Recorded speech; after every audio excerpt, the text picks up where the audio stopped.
So when I was growing up, there was a woman in our church. Her name was Mae.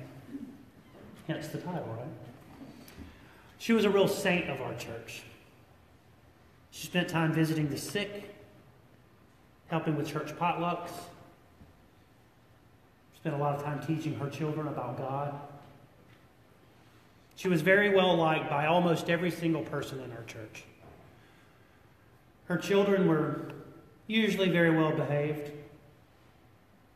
Her children were actively involved in many of the ministries going on at the church as well. Now, during her time at that church, a young boy became very, very sick. Ryan was the young man's name. His liver was failing. His doctors had tried all sorts of things to cure him, but it seemed his last hope was a liver transplant. Now, Ryan's family was very, very poor. Even in a poor community, they were the poorest in that poor community. So a liver transplant for them seemed as likely as one of us winning the lottery.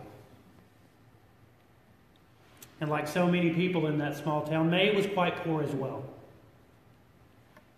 But she refused to let something as minor as money stop this little boy from getting the liver transplant that he so desperately needed. So she started raising money.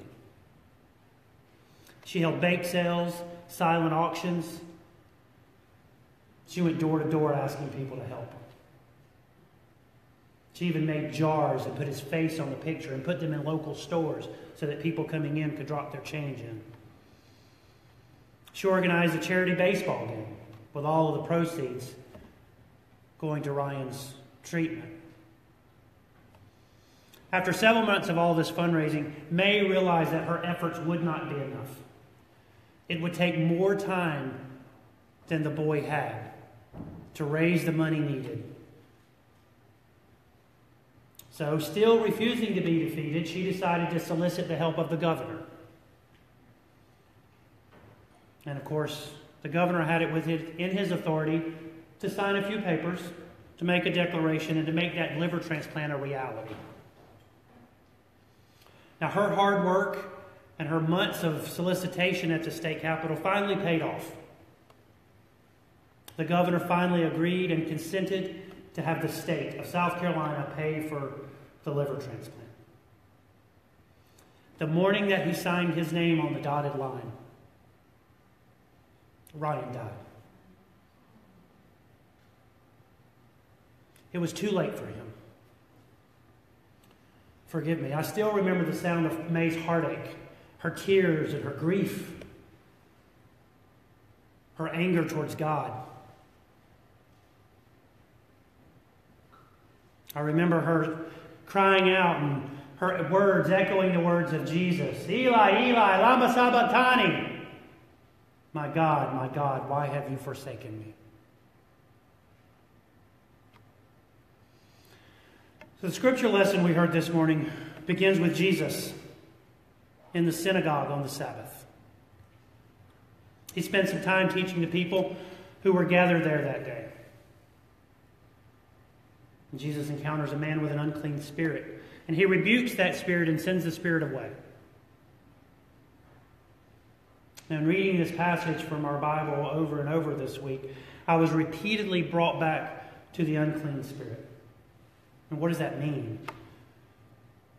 Because throughout the Gospels, even throughout this Gospel, we have repeated stories. We have other instances of Jesus healing people, casting out demons. But this part of this passage does not use that language. The writer of Mark only tells us not that it was a demon, but that it was an unclean spirit. And through a simple word, just a simple phrase, Jesus is able to drive this uncleanliness away. Through a simple word, a spoken phrase, Jesus commands the uncleanliness to be gone. And the man is restored to fullness of life. Restored to the person God created him to be. Then our story goes on. It continues with Jesus' healing of a woman with a fever. Now, this was the mother-in-law of his dear disciple Simon, who we also know as Peter. Jesus reached out, took her hand, and raised her up.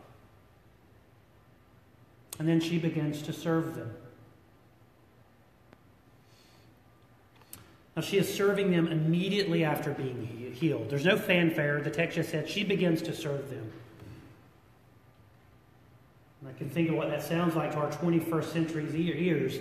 Have the men in the room around her forgotten about her humanity? Were they unable to serve themselves? Now, these are some of the questions I think this text can raise for us. But, and there's always a but, right? I think we do a disservice to this story when we assume our 21st century cultural morality on this ancient tale. We cannot take this passage out of the context of the world in which it was written. We cannot impose our American cultural standards of what service means, particularly in the environment in which we live when we are trying our best to empower our women. That's not what this story is about, I believe. Service and hospitality in the first century world were considered places of high honor. She is being raised up. She is being restored.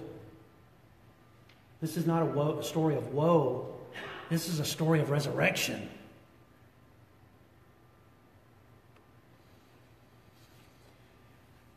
So after Ryan's death, Mae slowly became less involved in her church and in her community. She was very resentful. She was bitter. She thought that God had not only cheated Ryan, but she thought God had cheated her.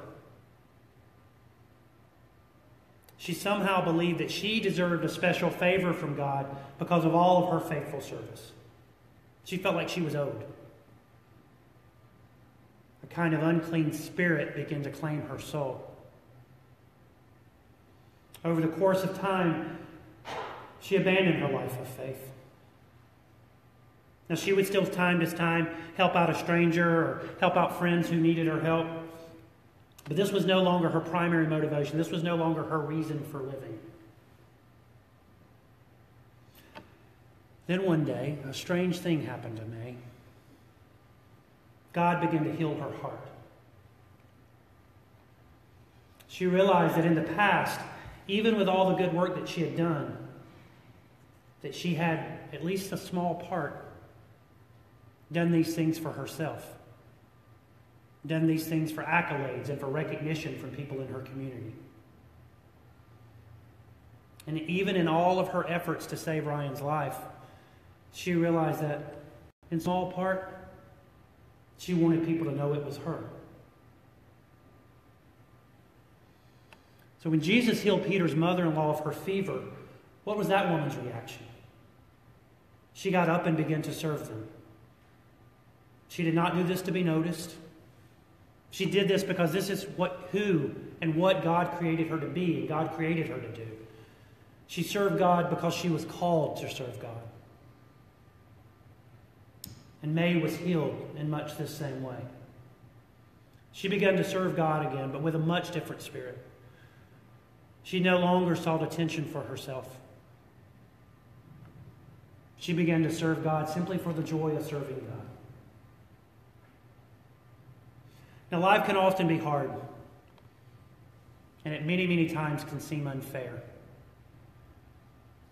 Why do some people get sick and die, and yet others recover?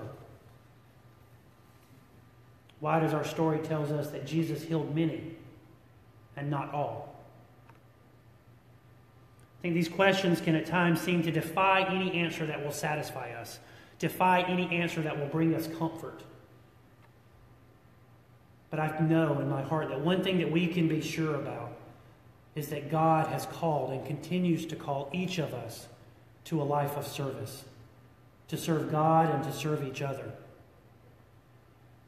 Our God is here to take our hands and to lift us up when we need to be lifted, to raise us up when we need to be raised up, and to offer us resurrection and restoration when we need resurrection and restoration. But it is up to each of us to accept God's call. May it be so. I invite you to sing our communion hymn, number 288 in your blue hymnal. Let us break bread together.